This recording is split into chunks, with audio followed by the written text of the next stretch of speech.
Black box मिल गया है विमान का। दोनों पायलट काफ़ी प्रशिक्षित थे, 20-20 साल से ऊपर का उनका अनुभव था और ईंधन पर्याप्त मात्रा में था।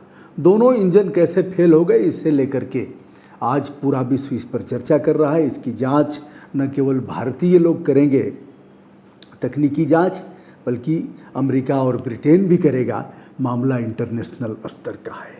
आप सभी इस बात से भिज्ञ हैं कि 167 भारतीय, 53 ब्रिटिश नागरिक थे और यह दोनों इंजन फेल होना यह एक तरह से असंभव जैसा है। एक फेल होगा तो दूसरा काम करेगा।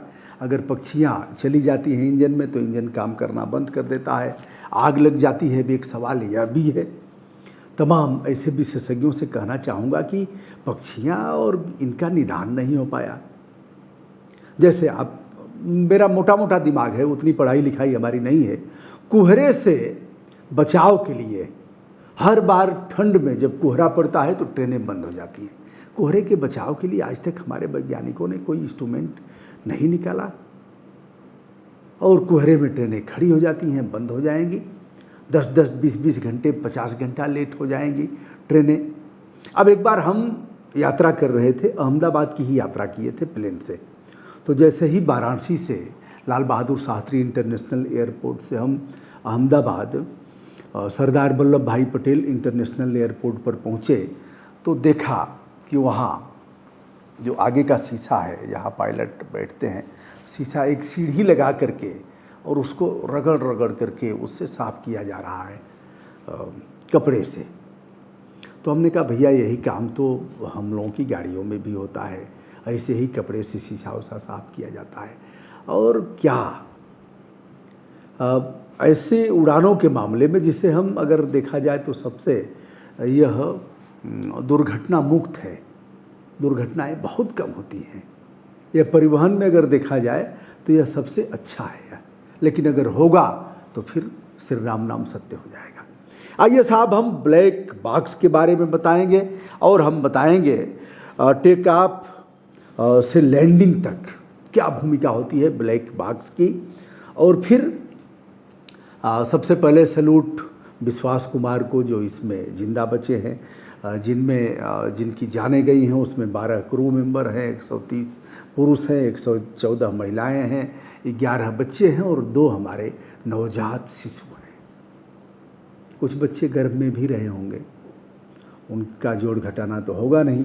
और हॉस्टल के कुछ बच्चे हैं मेडिकल के जो MBBS कर रहे थे और एक महिला भी हैं जहां विमान गिरा है।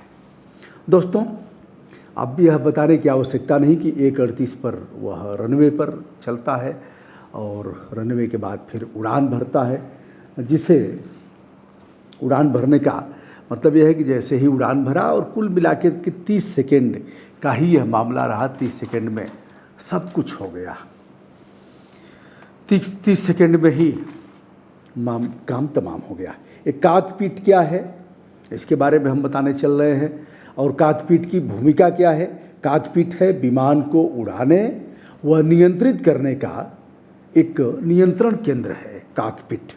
ब्लैक बॉक्स के बारे में अगर हम बात करें और उसके पहले हम बात करते हैं CVR यानी कॉकपिट वॉइस रिकॉर्डर। दोनों पायलट में क्या बातचीत हो रही है इसका भी रिकॉर्ड होगा। वैसे ब्लैक बॉक्स नाम रखा गया है उसके बारे में, जिसके बारे में हम बता रहे हैं। लेकिन काला वो नहीं होता है, चमकीला होता है। स्टील की मजबूत धातु का बना होता है जिसका नुकसान नहीं होगा।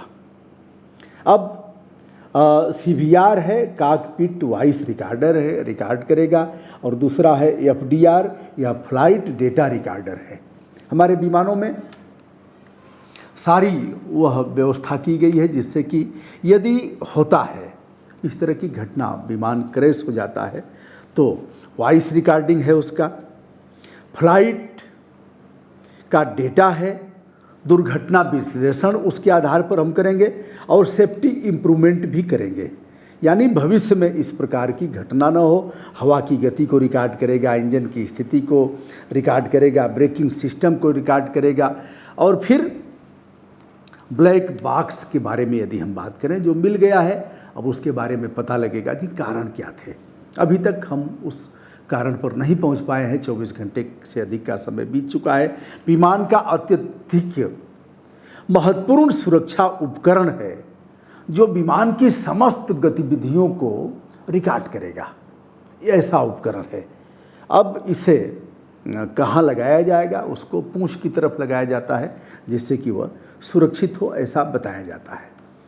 अब दोस्तों, प्रधानमंत्री जी पहुंच गए, जाकर के घायलों का हाल चाल लिया, स्पॉट वेरिफिकेशन किया और डबल इंजन के फेल होने का जहाँ तक सवाल है, यह दुर्लभतम मामलों में ऐसा होता है। अगर पक्षी एक तरफ से घुस गए तो एक ही इंजन खराब होगा, दूसरा उसको नियंत्रित कर लेगा। और यह जो दोनों पायलट हैं वह काफ़ी अनुभवी किस्म के बताए जाते हैं। और एक हैं कैप्टन सुमित सबरवाल और दूसरे हैं क्लाइव कुंदर। दोनों ऐसे हैं जिनके पर कोई प्रश्न चिन्ह नहीं है। तो दोस्तों, यह जो घटना हुई है काफ़ी चौंकाने वाली है। पक्षियों के टकराव से आज तक इससे बचने के लिए क्या हमारे इंजीनियरों वैज्ञानिकों ने कोई उपाय नहीं खोजा? हमारे जैसे हम एक बात कह रहे हैं आपसे कि जो ट्रेन में शौच करते थे लोग, पहले शौचालय में ऐसा नहीं होता था।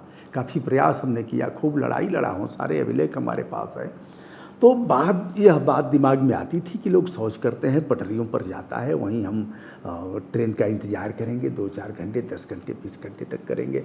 वहीं हम नाश्ता पानी भी करेंगे, वहीं मच्छियाँ बनाएंगी, वहीं प्रदूषित वातावरण में हम रहेंगे। साहब, इस जल मल को क्या एकत्र करके हम उससे खाद नहीं बना सकते हैं? उससे लाइट पावर का हम उपयोग नहीं कर सकते हैं? हमने लिखा पढ़ी किया, सुप्रीम कोर्ट को लिखा, नेशनल ह्यूमन राइट कमीशन को लिखा, उसके बाद हमने रेलवे मंत्रालय को लिखा, पीएम को लिखा। यह 2009-10 की बात है दोस्तों, तो आज की नहीं कह रहा हूँ। इसलिए लड़ता हूँ कि तमाम मामलों पर मैंने किया है अपने स्तर से प्रयास। तो उनका कोई जवाब तो आया नहीं। बाद में हमने RTI लगाया, सूचना का अधिकार अधिनियम 2005 की धारा 6(1) का प्रयोग किया। फिर उसके बाद इन लोगों ने बताया कि साहब, हम 3 ट्रेनों में इसका प्रयोग कर रहे हैं, बायो टॉयलेट बनवा रहे हैं। दोस्तों, ये आपका भाई, आपका दोस्त और आपका अपना जानने वाला यह लड़ाई भी लड़ा है, सारे अभिलेख हमारे पास हैं। तब इन्होंने कहा कि साहब 3 या 4 ट्रेनों में हम बायो टॉयलेट का उपयोग कर रहे हैं। बहुत से लोग उसको भूल गए होंगे कि ऐसे पटरियों पर जल मल बिखरा होता था और उसी में आप यात्रा करते थे। तो दोस्तों, क्या पक्षियों से बचाव का कोई उपाय नहीं है? नंबर 1। नंबर 2, क्या ट्रेन जो बंद हो जाता है, क्या कुहरे से बचाव का आज तक हम लोगों ने कोई निदान नहीं ढूंढा? हमारे ही प्रयास पर लड़ने के बाद अब ट्रेनों में जो पायलट हैं उनके लिए शौचालय, जो उनके चालक हैं, शौचालय बन रहा है। मालगाड़ियों में गार्ड साहब ऐसे ही खड़ा होकर के पेशाब करते हैं। तो यह सब रहा। बहुत मैं नाल नहीं बढ़ा रहा हूँ, लेकिन मोटा मोटा करता रहता हूँ। दोस्तों, मैं हूँ ब्रजभूषण दुबे। आज उनका DNA के आधार पर पार्थिव शरीरों की पहचान की जा रही है।